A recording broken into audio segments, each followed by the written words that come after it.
այդ հակակոռուպցիոն կոմիտեն փակելու ենք, որտեվ դա կոռուպցիայի դեմ պայքարի համար չի, դա մի հատ դուբինկա է ժողովրդի վրա։ Հիմա էլ սա ժողովուրդը որ դեկլարացիա գրի, ցանկացածի տուն կանան գնան, ասեն սխալ ես գրել։ Մեր ժողովուրդը պատրաստ չի դա դաստիարակված չի։ Դա պետք է առաջի դասանից մարդը սովորի դեկլարացիան ինչ է, դպրոցում պետք է սովորի, որ հետո դու դա մտցնես։ Հասկանում եք։ Այսօր, ասենք 70 տարեկան մարդը ինչ դեկլարացիա գրի, ո՞նց է գրել, նասկի բջջային հեռախոս չի կարող օգտագործի։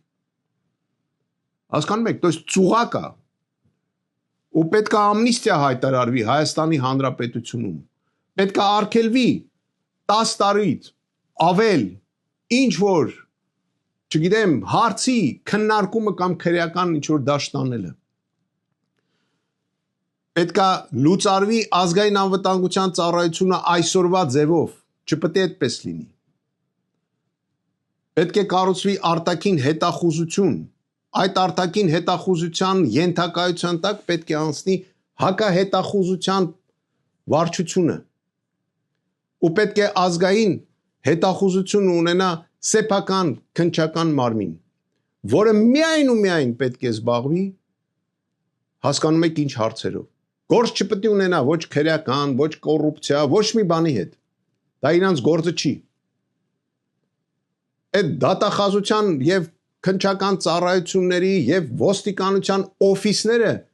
պետք է ռեգիոններում փակել։ 2 միլիոն ժողովրդի վրա այդքան ոստիկան, այդքան քննիչ,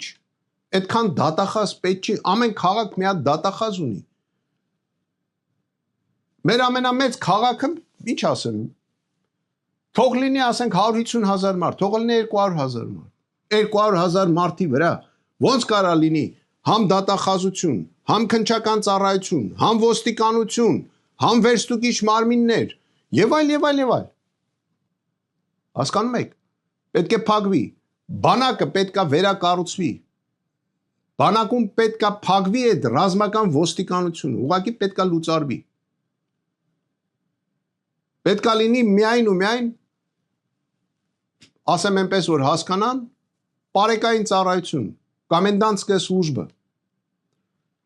Պետք է զինվորական դատախազը հանվի քաղաքացիական դատախազի ենթակայությունից եւ պետք է ենթարկվի միայն ու միայն պաշտպանության նախարարին։